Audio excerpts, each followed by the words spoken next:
get to meet the President of Ireland? Oh, I did. I met him now. One time Father Rooney was telling him, his name was, what was his name? Dave Valera. Eamon Dave Valera. Are you sure it was then? Well, how many years ago was that? That was when you were... I met in the late 30s. Eamon Dave Valera. So what happened? What exactly happened? What do you remember? But the priest beyond the kitchen, he said, come here. Father Rooney said to the priest, he said to Father Eamon Dave Valera, he said, come here, I want you to see this. He took me out of the diet kitchen and he told me to close my eyes so that he could look at my eyes.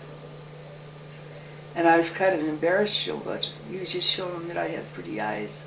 Showing who? Dave Valero.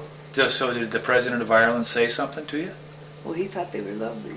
Well, what did he say to you? My mother, you know, I was in Warm Springs for affiliation, and a woman was from Walkerville there, and she said to me, I know you, and I said, you know me. She is, yes, your name is Downey, and I said, how do you know? And she said, you got the Downey eyes. Huh. What do you remember of the Downey family? Huh? Do you remember any of the Downeys? Oh, yes, Abby and Nellie was one. Nellie was Auntie Mag's daughter she had before she got married. Uh-huh. And Grandma raised her as her own daughter. And Abby and Nellie used to fight because they used to mix Abby up with Nellie. And Grandma's real daughter was Abby. But Nellie was the one that she took up and raised for Auntie Mag. What other sisters were there? That your mother? Who were some of your mothers? There was Abby and Mom and Kate and Aunt Loretta, and Aunt Kate and Auntie Mag. Auntie Mag was Nellie's mother, but everybody thought she was Grandma's daughter because Grandma raised her. Did your mother have any brothers? Oh yeah, there was Uncle there was Uncle Jimmy. His name was Happy Downey, no Gloomy. And Uncle Jerry was Cheek. Uh-huh. And Mickey was the Mick, they called him Uncle Mickey. Mama had a lot of brothers and sisters. Well, who was Happy? Happy was the one that was so good to me. He lived with a girl named Teresa Brule. And they used to take me everywhere with them when I was a little baby to show me off. Then your grandmother, who was she? Who was your mom's mother? My mother's mother was she must have been an orphan when she was a little kid because her mother came across the ocean from Ireland, and she said the sea horses pushed the boat over,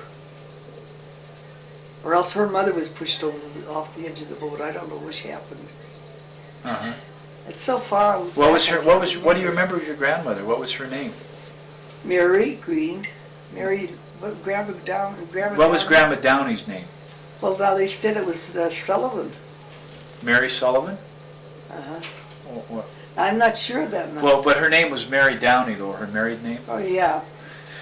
And Grandma Downey was a darling lady. What do you remember of her? She used to call, she said she'd get a Miss Oliver and shoot Daddy because his daddy was always yelling because Mom would help her out.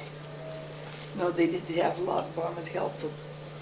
And she would, he'd say, you keep it up, and he said, and he'd all grab out. I remember one night when I had the whooping cough, and I don't know if I had out-of-body experience or what, but I had the whooping cough, and so did Jeff Buddy. He had it real bad, and I can remember looking down from up above Daddy while he was running across the street in his long underwear to get Grandma to help my mother. Because one of us were real sick. But your grandmother threatened... But it might have been an out-of-body experience, I don't know. But your grandmother Downey said she was going to get a Piss Oliver and shoot your dad? Yeah. She called it a Piss Oliver? Yeah, she was funny. She was a Did she like to read? Could she read? No, she had to sign her checks with X. So she would ask other people what was in the newspaper, or what would she do? If she couldn't read? She did. Daddy and Grandma didn't get along. She was always telling them off. So she pretended what? Huh? You said she pretended something. Did she pretend that she could read? Yeah, she pretended she could. How would she do that? Look at it upside down if she had to. just pretended she could read. Because she was just a little girl when she was an orphan. So what kind of stories would she tell you? Oh, she told us about the ghosts walking on the fences and stuff, as she saw them, and sitting up on the rocks on the hill.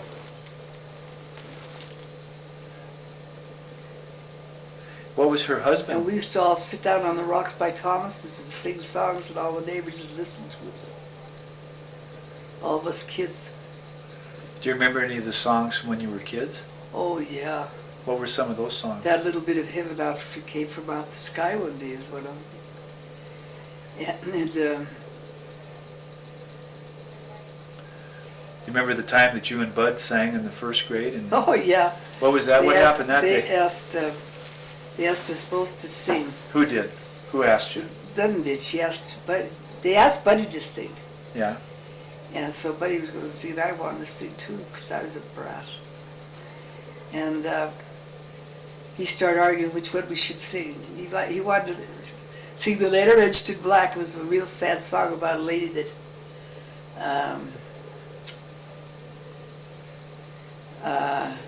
she was in a boxcar ahead or something. I don't know. It was a woman who died. She was in a boxcar, and they were shipping her on a plane or a train. And it was a sad song, and I didn't want that one. I wanted the Prisoner's Love Song. That was the one where, if I had the wings of an angel, over these prison bars I would fly. I would fly to the arm of my poor darling, and there I'd be willing to die. That's what and he was wild because I would sing the same song. They didn't even ask me to sing, I just wanted to.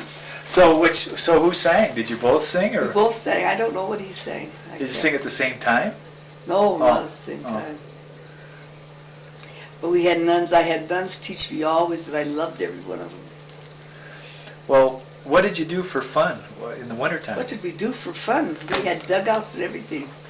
So what did you do in the wintertime when you couldn't dig in the ground? Sleigh ride, the toboggan. Daddy made us a toboggan that would hold 10 kids. And I was the bell ringer. I clanged the bell on the back of the thing. And if anybody else did, Buddy, we'd get wild if anybody would clang that bell, because I was the tail runner on the what kind of a bobsled? Not with the bobsled. Yeah. It was a homemade bobsled. It wasn't on the ground. It was raised up off the ground. They had runners on it. Did it have a steering wheel? And it had a great big steering wheel, like a car wheel. And where'd your dad make that? And then I had a big metal wheel in the back, where I clanged it with a great big spike. Who would drive it? Yeah, and one time somebody got a hold of that, and they took it. People used to want to go on sleigh rides, borrow our sled, and once in a while they let them have it, but they didn't treat it right, so we made them stop taking it. Where did your dad build? Oh, we had a lot of fun growing up. That's like what I told Brianne when she was talking back to her mother. I said, "You better behave yourself, sister." I said, "You'll never, once you leave this house, you'll never get the love you had here again." And she didn't like it, but her mother used to go around. She's crazy about that baby. The baby's name now is Josie Dene. Josie Dene. And I said, it sounds an awful lot like Josie Daniel to me. Where did your dad build that sled at? Down in the machine shop. Oh, was he pretty good at that? Hill. Was he pretty good at building things? Well, we all slept in one bed Leona and I and Mary slept in the same bed in the back bedroom. And we had, because there was only a 4-room house we lived in. And, God, it was funny. We had a guy they were going to have Buddy take piano, what was it, he was playing the violin, I think. I don't know what it was, but took some kind of music lessons. And one time Bertie Denny, he was up at the house, Mom and Daddy went for a walk. And Bertie Denny, he took the thing and he started running around the front room table. playing turkey in the haystack, turkey in the straw, and Daddy caught it he caught him and he bawled the hell out of poor Bertie. And, because it was a fiddle, I think. Violin lessons he was taking. And then, anyway, he was playing that thing, Daddy bawled, he just bawled about awful, and he told him he was going to knock his damn head off if he didn't stop it. And another time, the kids, they always called my father the Green Hornet because he had that green Huntmobile. And he drove it. My mother got mad at it one time. She went down the basement. The kids were all there, Jack Lynch and Jack Lynch and Jimmy White, and who else was some more? Davy Batten were there. They were Leona and I and Mary's boyfriends. Well, they weren't my boyfriends, but Jack Lynch liked me, the one that married Mary. Ooh, I think you should hear that. And so anyway, he's the one that was driving the car. He had his uncle's kid that's car. And anyway, he and Mary fell in love and they got married. He was never so happy as when he was married to Mary. Yeah. Because he told me that. And then they had Mary Ann. Mary Ann had a baby in vitro and it was only 3 pounds, 7 ounces. And Jack called me about it. He was worried sick about her, you know. She married a real nice kid that Mary really liked. I think his name is Pendergast or something like that. And anyway, she had a little 3 pound, 7 ounce baby.